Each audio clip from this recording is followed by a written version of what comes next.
بارے میں پڑھا ہوگا شیکسپیئر کا انتقال 23 اپریل 1616 میں ہوا. اچھا، اس کے علاوہ بھی ولیم ورڈسورتھ، اس کی نظمیں، اس کی غزلیں انگریزی کی آپ نے فرسٹ ایئر کی کتابوں میں موجود ہیں، وہ پڑھی ہوئی. تو یہ وہ مغربی مفکرین تھے جن کے انتقال اور پیدائش کو سامنے رکھتے ہوئے اقوام متحدہ نے اس 23 اپریل کا انتخاب کیا اور یہ دن منایا جانے لگا. اب ایک بات اور باتیں ہوتی ہے کہ یہ سلسلہ شروع کب سے ہوا؟ صاحب، یہ فرانس کا شہر ہے کیٹولینا.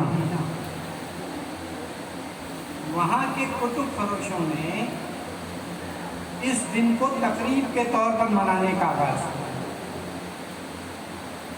اس کے بعد پھر یہ تقریب اس پورے ریجن میں سینٹ جارج ڈے عیسائیوں کا دن ہوتا ہے، اس دن کا حصہ بن گیا. قدیم روایت یہ چلی آ رہی تھی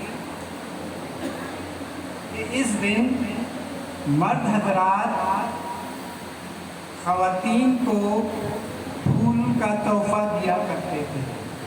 مرد حضرات خواتین کو پھولوں کا تحفہ دیا کرتے تھے. 1925 میں ایک نئی روایت نے جنم لیا اور خواتین میں شاید شعور زیادہ پیدا ہو گیا تھا مغرب کے خواتین میں، کہ ایک خوشگوار تبدیلی یہ پیدا کی کہ مرد انہیں پھول پیش کرتے ہیں تو اور خواتین نے کتاب دینے کا رواج شروع کیا.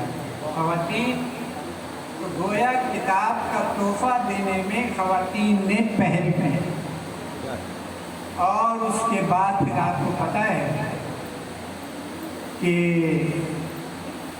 سوکھے ہوئے پھول کتابوں میں ملے. جب کتاب اور پھول یکجا ہو گیا تو پھر سوکھے ہوئے پھول کتابوں میں ملنا شروع ہو گئے.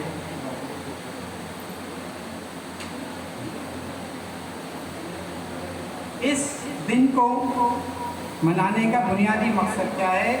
To promote reading, publishing and copyright. اب اگر ہم یہ آئیں کہ صاحب کتاب، عام طور پر یہ کہہ دیا جاتا ہے کہ صاحب ہم کتاب سے دور ہو گئے ہیں، کتاب چھپنا بند ہو گئی ہے. نہیں، میری ذاتی رائے اس سے بالکل مختلف ہے کہ باوجود اس کے کہ انٹرنیٹ کا توتی بول رہا ہے، زندگی کے معاملے کی کوئی بھی چیز آپ کو سامنے آئے، آپ گوگل بادشاہ سے اس کا جواب لے لیتے ہیں بہت آسانی سے. اس میں کوئی شک نہیں کہ گوگل کی جو سہولیات ہیں ان کا کوئی ثانی نہیں. لیکن کتاب کی اہمیت اپنی جگہ مسلمہ ہے. صفدر صاحب بیٹھے ہوئے ہیں یہاں پر، یہ اپنا رسالہ چھاپا ہے. محمود شام صاحب بڑی مستعد طریقے سے اطراف جاری رکھے ہوئے ہیں. دنیا میں کتابیں شائع ہو رہی ہیں، بیسٹ سیلرز آج بھی چھپ رہی ہیں. اس لیے ہم یہ نہیں کہہ سکتے کہ کتاب چھپنا بند ہو گئی، کتاب پڑھنا بند ہو گئی. کل یہ بات سامنے آئی تھی، شاید مجید رحمانی صاحب نے ہی کہا تھا کہ جب ایکسپو میں کتاب کی نمائش ہوتی ہے تو پوش علاقے کے لوگ اس ایکسپو سینٹر سے بے شمار کتابیں خرید کر لے جاتے ہیں اور اپنے ڈرائنگ میں سجا لیتے ہیں. تو میرا اس پر موقف یہ تھا،